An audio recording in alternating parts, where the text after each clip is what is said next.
Nous sommes aujourd'hui à Gokyo, toujours dans la région de l'Everest, toujours au Népal. Le sujet du jour, VO2 max et altitude. Le VO2 max est le volume d'oxygène maximal ou la consommation maximale d'oxygène lors d'un exercice aérobie. La plupart des exercices aérobie utilisés pour les tests de mesure de consommation maximale d'oxygène sont soit la course, soit sur piste, soit sur tapis roulant, soit le vélo sur ergocycle, soit la marche sur piste ou sur tapis roulant, ou le bain ergométrique. La consommation maximale d'oxygène est le reflet de la prise, du transport et de l'utilisation de l'oxygène par le corps. Différents facteurs déterminent le VO2 max. On peut exprimer ces facteurs par une cascade. Les différents éléments de la cascade sont, premièrement, l'air ambiant. Deuxièmement, le débit ventilatoire provenant du système pulmonaire. Troisièmement, la saturation de l'hémoglobine en oxygène. Quatrièmement, le débit cardiaque. Cinquièmement, le débit sanguin musculaire localisé. Et finalement, la différence artério-veineuse. Discutons de chacun de ces points brièvement. Premier point, l'air ambiant.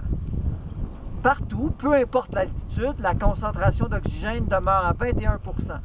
Mais comme on l'a déjà expliqué auparavant, la pression partielle de l'oxygène, tout comme la pression atmosphérique, tend à diminuer avec l'altitude. Si bien, par exemple, qu'à 5000 mètres, comme ici à Gokyo, la pression partielle de l'oxygène est environ à la moitié du niveau de la mer, ce qui aura évidemment un effet important sur la diminution du VO2 max. Deuxième point, le débit ventilatoire par le système pulmonaire. En général, en altitude, une des adaptations, c'est l'augmentation du débit ventilatoire. Troisième point, la saturation de l'hémoglobine en oxygène. Compte tenu de la pression partielle de l'oxygène qui est diminuée, mais évidemment, la saturation de l'hémoglobine en oxygène va aussi être diminuée. Un facteur qui va faire en sorte qu'il y aura une moins grande disponibilité d'oxygène aux muscles actifs lors de l'effort. Le débit cardiaque. Le débit cardiaque est la quantité de sang expulsée par le cœur dans une unité de temps, par exemple dans 1 minute. Eh bien, ce facteur-là est le plus important au niveau de la mer. Seulement en haute altitude et très haute altitude, ce facteur va avoir une influence. En très haute altitude, la fréquence cardiaque tend à diminuer, ce qui va influencer le débit cardiaque. Car on sait que le débit cardiaque est déterminé par la fréquence cardiaque et le volume d'éjection systolique. Prochain point, le débit sanguin musculaire localisé. Bien évidemment, ce qui influence le VO2 max, c'est aussi la quantité de sang qu'on amène aux muscles actifs lors de l'effort. Et finalement, la différence artério-veineuse. Quelle est la différence entre le sang artériel contenant l'oxygène et le sang veineux réduit en oxygène? Plus cette différence est grande, plus le muscle a capté beaucoup d'oxygène.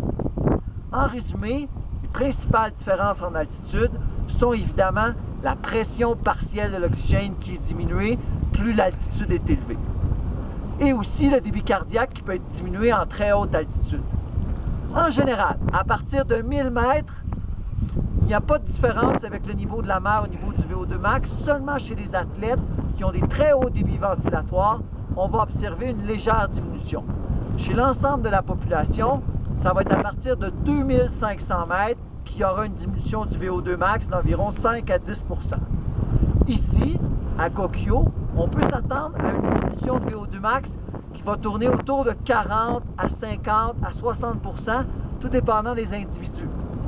Si on va sur le sommet du monde, au mont Everest, même chez les grimpeurs les plus aguerris, qui ont eu les meilleures acclimatations possibles, leur VO2 se limite en général à pas plus de 10 à 15 ml par kilogramme de poids par minute, ce qui correspond à un VO2 d'une personne âgée de 85 à 90 ans. Maintenant, comment peut-on tester ici le VO2 max en altitude? il aurait été intéressant d'avoir un système portatif de mesure directe de consommation d'oxygène. Malheureusement, on n'en a pas. On va faire un test de terrain. Différents tests de terrain sont possibles. Ce sont des tests indirects où l'intensité va déterminer la performance au VO2 max. On aurait pu faire un step test, un test urbain ergométrique en connaissant la hauteur de la marche et la fréquence de montée. On aurait pu estimer la consommation d'oxygène. Ce qui aurait aussi été très intéressant, c'est de faire le test léger navette. D'ailleurs, à Gorakchep, le dernier village avant le camp de base de l'Everest, il y a une belle surface plane qui permettrait de réaliser ce test. Je promets qu'à Luc Léger, professeur à la retraite du département de l'Université de Montréal, qui a créé ce test, de le faire au printemps prochain.